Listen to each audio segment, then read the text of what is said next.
Assalamualaikum warahmatullahi wabarakatuh. Selamat pagi anak-anakku. Pada kesempatan hari ini kita melanjutkan materi animasi 2 dimensi dan 3 dimensi. Pada pertemuan kali ini kita akan melanjutkan membahas materi tentang prinsip dasar pembuatan animasi 2 dimensi vektor. Kompetensi dasar yang akan kita bahas yaitu 3.1, memahami prinsip dasar pembuatan animasi 2 dimensi vektor. 4.1, menyampaikan prinsip dasar pembuatan animasi 2 dimensi vektor. Untuk topik bahasan kali ini adalah alur kerja produksi animasi 2 dimensi berbasis vektor.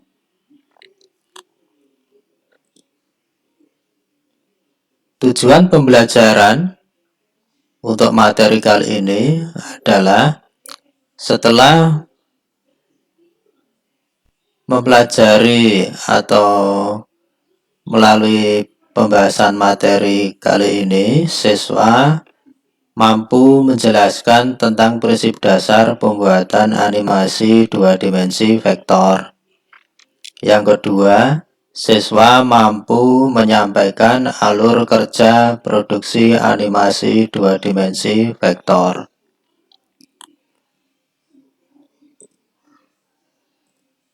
Nah, sebelum kita masuk ke materi, apakah kalian tahu bagaimana alur produksi animasi 2 dimensi berbasis vektor? Baiklah, di sini kita akan mempelajari tentang bagaimana alur kerja produksi sebuah animasi 2 dimensi berbasis vektor.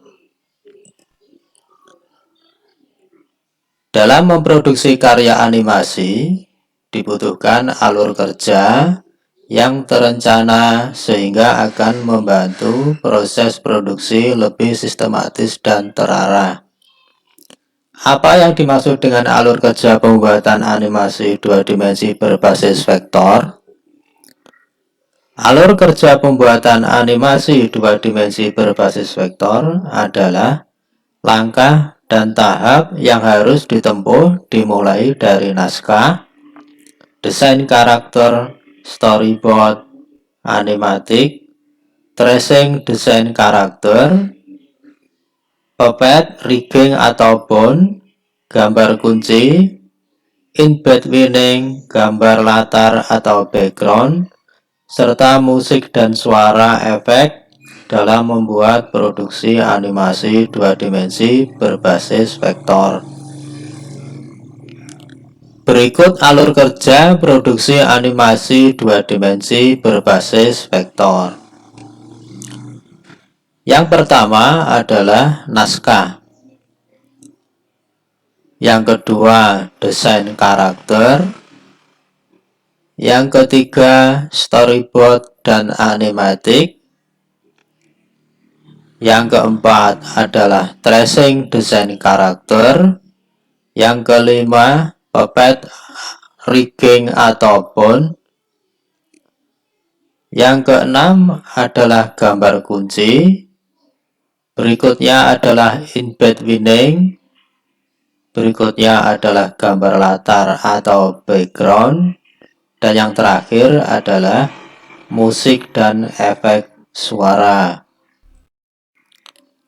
Dari blok diagram di atas, baiklah kita akan bahas satu persatu dari masing-masing alur kerja produksi animasi 2 dimensi berbasis vektor.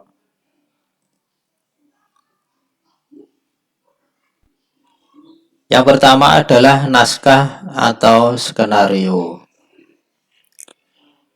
Naskah atau skenario atau skrip adalah tulisan yang di dalamnya terdiri atas jalan cerita, deskripsi lokasi, adegan, dialog, suara, dan semua informasi yang dibutuhkan ilustrator dan animator dalam pembuatan animasi. Pada animasi 2 dimensi atau animasi 3 dimensi juga, naskah yang digunakan dalam animasi membutuhkan lebih banyak informasi mengenai suasana yang dibangun dalam setiap adegan. Yang kedua adalah desain karakter.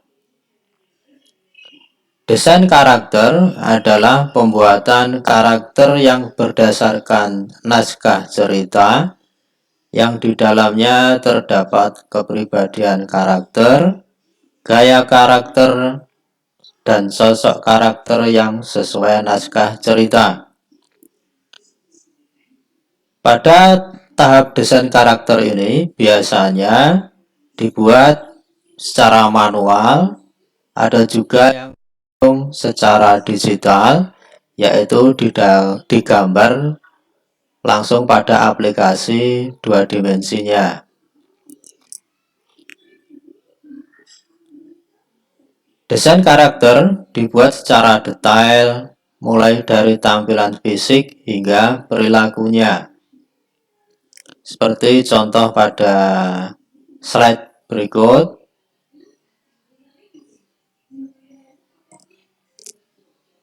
Yang ketiga adalah storyboard atau animatic.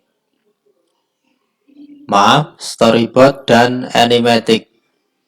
Storyboard adalah visualisasi dari seluruh scan dan adegan yang ada pada naskah berikut dengan layout background, pose karakter, dan animatic. Jadi pada storyboard ini mirip seperti komik ya. Gambar dibuat secara berurutan sesuai adegan atau perubahan klip videonya atau klip animasinya. Pembuatan storyboard tidak harus digambar dengan karakter yang sangat mirip dengan hasil akhirnya. Jadi karakter bisa dibuat semacam sketsa. Yang diutamakan adalah gerakannya jelas, adegannya jelas. Bahkan pada storyboard boleh diberi keterangan-keterangan yang mempermudah dalam pembuatan animasi berikutnya. Setelah storyboard dibuat, berikutnya adalah animatic. Animatic adalah draft film pada tahap awal proyek yang berguna untuk membantu animator dan kompositor atau editor untuk mendapat timing dan menghindari kesalahan-kesalahan yang biasanya didapatkan pada tahap akhir produksi.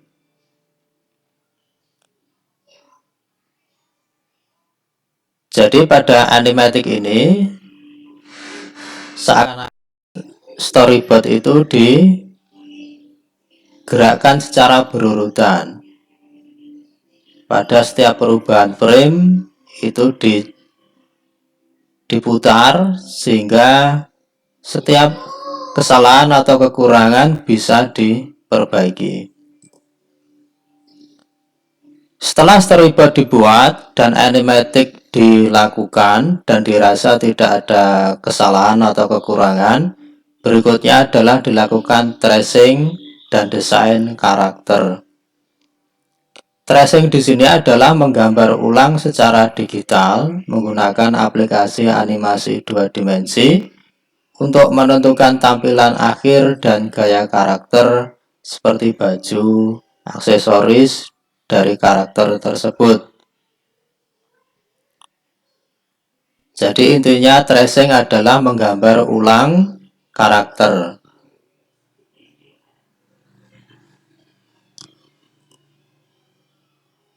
Yang kelima adalah puppet rigging atau bone.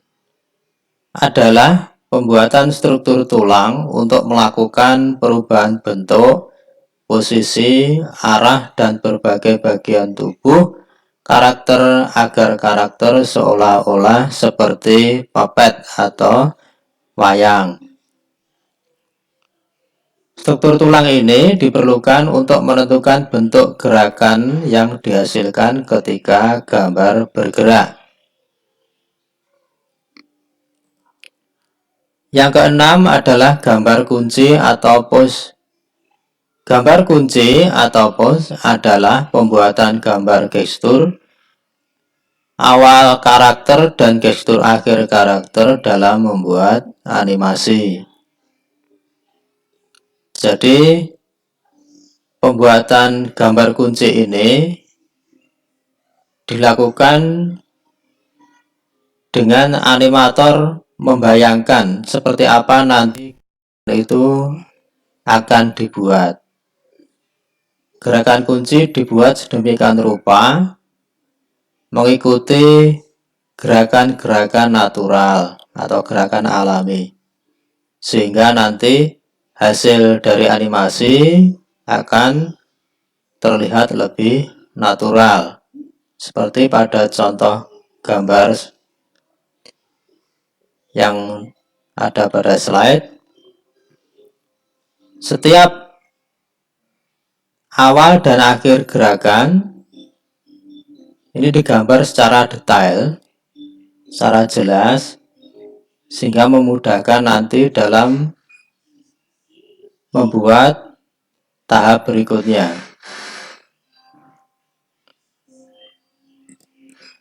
Yang ketujuh adalah in-betweening. In-betweening adalah pembuatan gambar gestur karakter di antara pose awal dan pose akhir untuk mendapatkan ilusi gerakan yang lebih halus dan terlihat natural. In-betweening disebut juga dengan gambar antara, artinya gambar yang berada di antara gambar kunci. Dengan adanya in-betweening ini menjadikan gerakan terlihat lebih halus dan natural. Berikutnya yang kedelapan adalah gambar latar atau background. Setelah animasi dibuat atau gerakan animasi utama dibuat, maksudnya adalah gerakan-gerakan animasi karakter dibuat, maka disusunlah background. Gambar latar atau background adalah pembuatan gambar background yang sesuai dengan naskah cerita dan adegan, agar para penonton bisa terbawa suasana secara emosi pada saat melihat film animasi. Background ini akan melengkapi peristiwa yang ingin ditunjukkan dalam setiap adegan. Yang kesembilan adalah musik dan efek suara.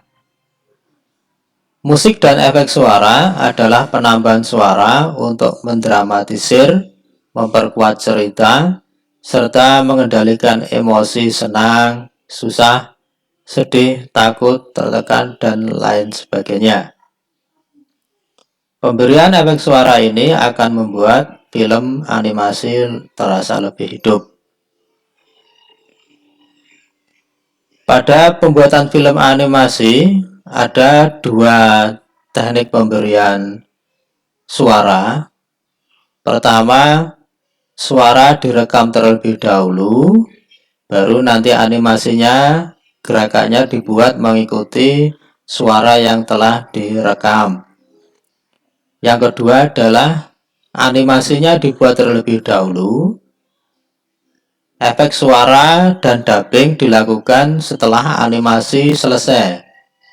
Setelah animasi selesai semuanya, baru dilakukan dubbing dan pengisian suara baik musik, efek suara maupun dialog. Nah, itu tadi materi pada pertemuan kita kali ini. Semoga apa yang saya sampaikan dapat bermanfaat untuk kalian semua. Jangan lupa subscribe, like, komen, dan nyalakan notifikasinya karena akan ada banyak video pembelajaran lainnya. Sekian dulu. Wassalamualaikum warahmatullahi wabarakatuh.